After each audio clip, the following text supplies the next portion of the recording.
تعالیٰ نے ہمیں جو تبلیغی کام عطا فرمایا اور اس میں جو ہمیں 6 نمبر ملے ہیں، ہر نمبر بہت طاقتور نمبر ہے.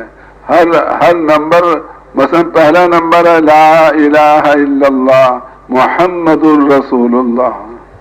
اب اس میں اگر ہتھیاروں کا یقین ہمارے دل میں ہے تو جس کے پاس زیادہ ہتھیار ہوں گے اس کو اللہ ہمارے پہ مسلط کرے گا. اگر مال پر ہمارا یقین ہے تو جس کے پاس مال زیادہ ہے اللہ اس کو ہمارے اوپر مسلط کرے گا. اور اگر ہم اپنے دل سے ہتھیاروں کا یقین بھی نکال دیں اور ہم مال کا یقین بھی نکال دیں تو اللہ تعالیٰ تمام ہتھیار والوں کے اوپر اور تمام مال والوں کے اوپر اس امت کو لے کر آئے گا. یعنی یہ پہلا نمبر کو معمولی نہیں ہے کہ بھئی ایمان بنے نہ بنے، نہیں، بنے تو فائدہ بہت اور نہ بنے تو نقصان بھی اس کا بہت. اور نماز کے بارے میں فرماتے تھے کہ جس دن مسلمان 50% نمازی ہو گئے اس دن مسلمانوں کا زوال رک جائے گا اور غیروں کا عروج رک جائے گا. اور جس دن مسلمان 51% آدھے سے زیادہ نمازی ہو گئے اس دن اللہ تعالی مسلمانوں کا عروج شروع فرما دیں گے اور غیروں کا زوال شروع ہو جائے گا.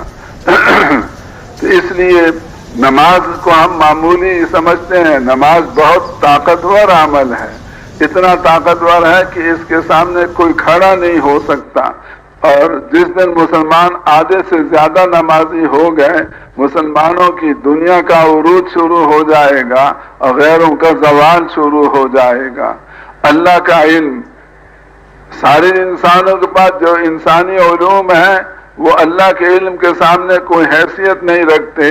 واللہ یعلم وانتم لا تعلمون، اللہ جانتا ہے اور تم نہیں جانتے. انسانی علوم اللہ کے علم کے سامنے جہالت ہے یا علم نہیں ہے. جہالت 2 چیزوں کا نام ہے، ایک نہ جاننا، ایک غلط جاننا. ایک آدمی سے پوچھتے ہیں آپ شعر کو جانتے ہو؟ اس نے کہا کہ ہاں میں نہیں جانتا شعر کو. یہ نہ جاننے والا بھی شعر کا جاہل. ایک سے پوچھا کہ آپ جانتے ہو شعر کیسا ہوتا ہے؟ اس نے کہا ہاں کیسا ہوتا ہے؟ ایک چیونٹی جا رہی تھی، کہنے لگا یہ شعر جا رہا ہے. وہ چیونٹی کو شعر سمجھتا ہے. تو یہ غلط جاننا یہ بھی جہالت ہے. تو اب ساری دنیا کے انسان جتنے انسانی علوم والے ہیں وہ سب غلط جانتے ہیں. کیا غلط جانتے ہیں؟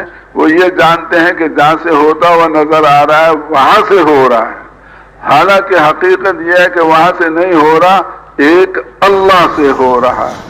تو یہ سارے انسان غلط جانتے ہیں، اس لیے ان کا علم اللہ کے نزدیک جہالت ہے اور اللہ کا علم کل ہے. اللہ کے علم کے سامنے انسانی علوم کوئی حیثیت نہیں رکھتے. اسی وجہ سے رسول پاک علیہ الصلوۃ والسلام نے صحابہ میں سے کسی صحابی کو ان دنیا کے ملکوں میں نہیں بھیجا کہ دنیاوی علوم وہاں کے سیکھ کر آؤ. سب کو قرآن حدیث میں لگایا اور قرآن حدیث کی طاقت کو اللہ سے صحابہ نے ظاہر کروایا. اللہ کا ذکر بھی بہت بڑی طاقت ہے، اتنی بڑی طاقت کہ رسول پاک علیہ الصلوۃ والسلام آرام فرما رہے تھے. ایک سفر میں درخت کے نیچے پہاڑی پاس اس کی چوٹی پہ ایک کافر وہ نیچے اترا اور تلوار حضور کی اتار کر درخت سے نیام سے نکال کر، اب وہ حضور کو سوتے ہوئے قتل کر سکتا تھا لیکن اس نے یہ سوچا کہ میں کچھ حضور کا مذاق اڑاؤں اور پھر بعد میں قتل کروں گا. خود ہی حضور کو اٹھا دیا. اب رسول پاک علیہ السلام اٹھے تو آپ دیکھ کر حیران ہو گئے کہ سامنے دشمن کھڑا ہے، اس کے ہاتھ میں میری تلوار ننگی ہے اور یہاں کوئی مجھے بچانے والا بھی نہیں. لیکن آپ کے دل میں اللہ کا دھیان 100% ہر وقت موجود رہتا تھا. آپ کا دھیان دل میں اللہ کا دھیان کیا تھا کہ یہ انسان اللہ کا پیدا کیا ہوا ہے، اس کے جسم کے ہر حصے کی نقل و حرکت اللہ کے حکم سے ہے اور اللہ جو چاہیں گے اس کے ساتھ وہ ہوگا. اس لیے اس نے اگراہ مذاق پوچھا اے محمد آپ کو مجھ سے کون بچائے گا؟ آپ نے فرمایا اللہ.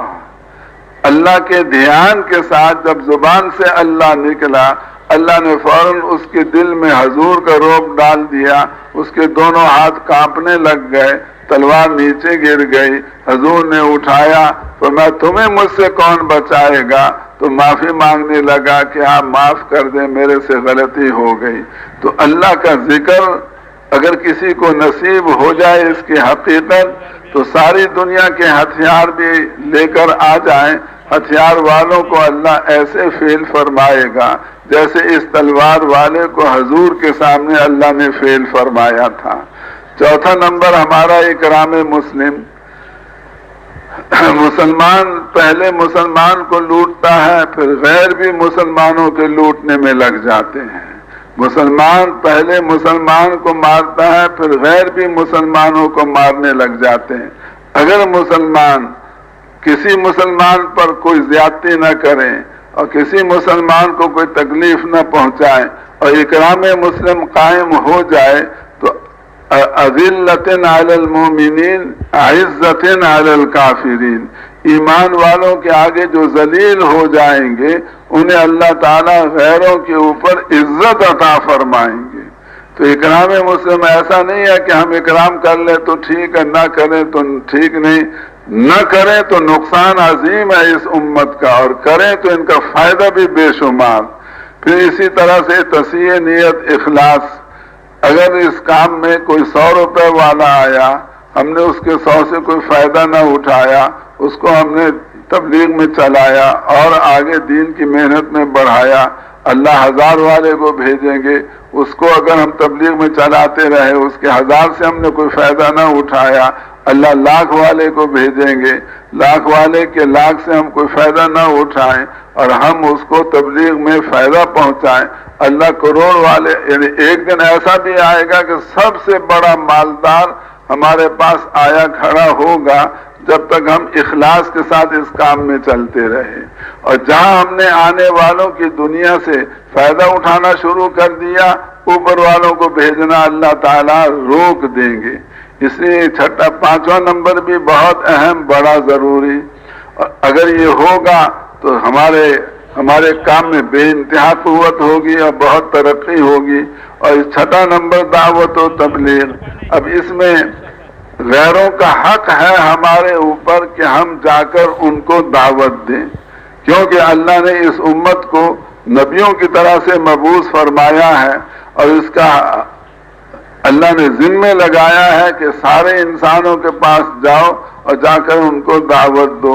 اب امت نے دعوت کا کام چھوڑ دیا، اس وجہ سے امت آج غیروں کا حق ادا کرنے والی نہ رہی، اور جو حق ادا نہیں کرتا وہ ظالم اور دوسرا مظلوم۔ اب جب ظالم مسلمان دعوت نہیں دیتا تو اللہ تعالیٰ کے نزدیک غیر جتنے ہیں وہ سارے مظلوم ہیں، ان کا حق مسلمانوں نے ادا نہیں کیا۔